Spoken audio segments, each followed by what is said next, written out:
But we got it did. We got it did. And when it comes to the youth, we have See a Man, Be a Man. Yes, a sir. program that has been, how old is See a Man, Be a Man? 30. About 30 years. It's the flagship program for the family organization, which is one of those organizations in this city. We know about certain organizations that get all the money and all that kind of stuff, but what they doing?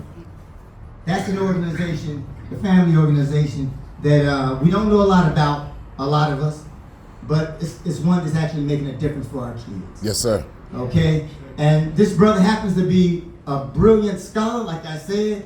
He's a musician, he's a historian, and when it comes to music history, I don't know anybody that knows more.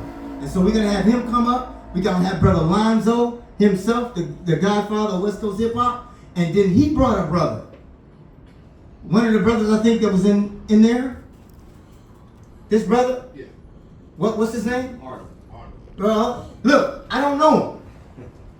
I don't know him, but I tell you what. Woo-hoo! Yes, sir. I want Lonzo to tell one of the stories right quick. I'm gonna set things up, and then I'm gonna let you ask some questions, and we're gonna find out, and then we're gonna see where we're gonna take it about.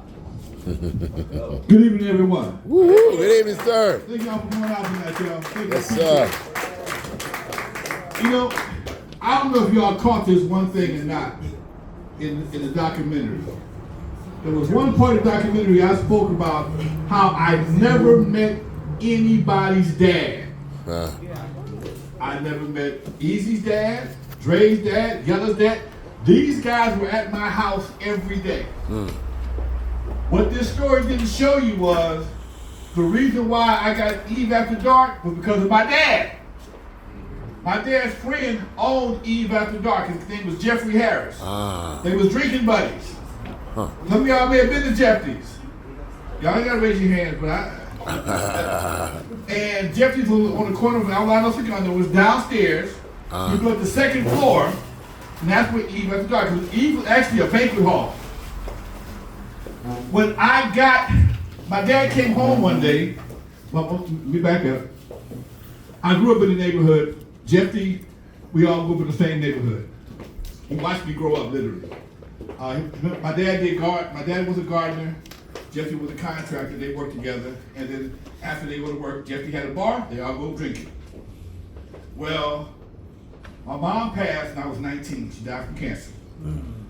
I stayed in the house in the neighborhood with Jeffy. My dad and my mama split up. He didn't move far away.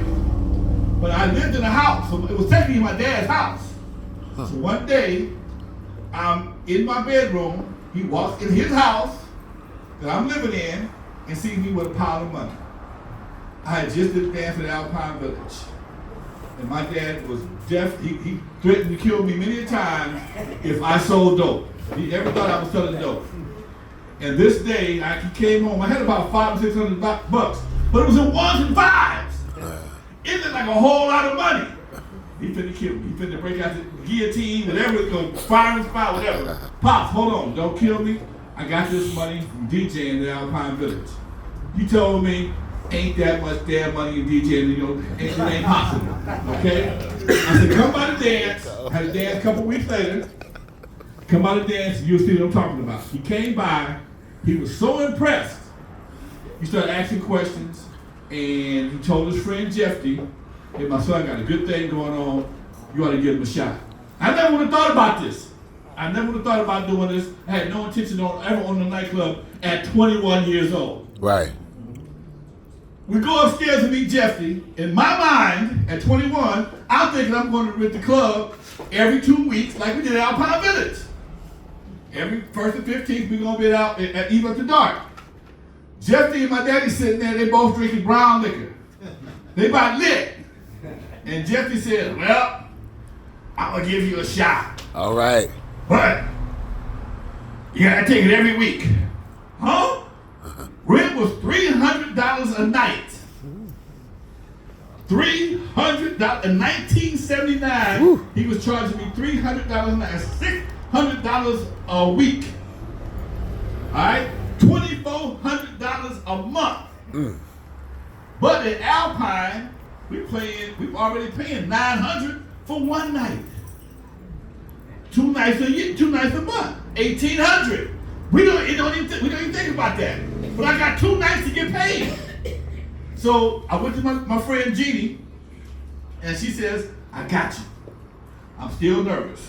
Now, while we cutting the deal, a few things were laid out that day. I'll never forget as long as I live. Again, they about lit. And Jeffy says, all right, damn it. I'm gonna give you a chance. But you better not F me. Huh? My daddy said, if you do, I'm gonna kick you right in the ass. Okay? My daddy said, if you embarrass me, you gotta kick you in the ass, I'm gonna kick you in the ass too. So now I'm already under pressure. I'm under pressure going into the venue. And he says, when you become successful, Jeffy, when you become successful, leave the ladder of success down for another brother to climb up.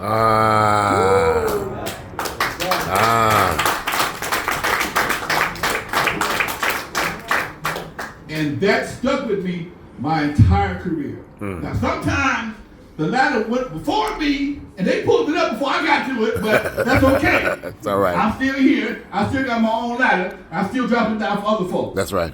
What I'm saying, what I'm getting at is that I had male mentors throughout my whole career. I had my daddy, I had Jeffy, I had Swamp Dog, I had Larkin Arnold. Every step of old man Deucey Williams, who owned Duro's Music Center right there on Central and 135th Street. Yes, sir. When I wanted to become a distributor, he taught me how to be a distributor. He told me whether you're selling hip-hop records or comedy records, because old man Deucey owned Dutone Music, Dutone Records. Don't worry about it. Red Fox, Richard and Willie, all the Chitlin Circuit folks was on there before they went to Sanford and Son. LaWanda Page, they was all on Dutone Records before they went to Sanford and Son. They played at Dutone regularly. So he taught me distribution.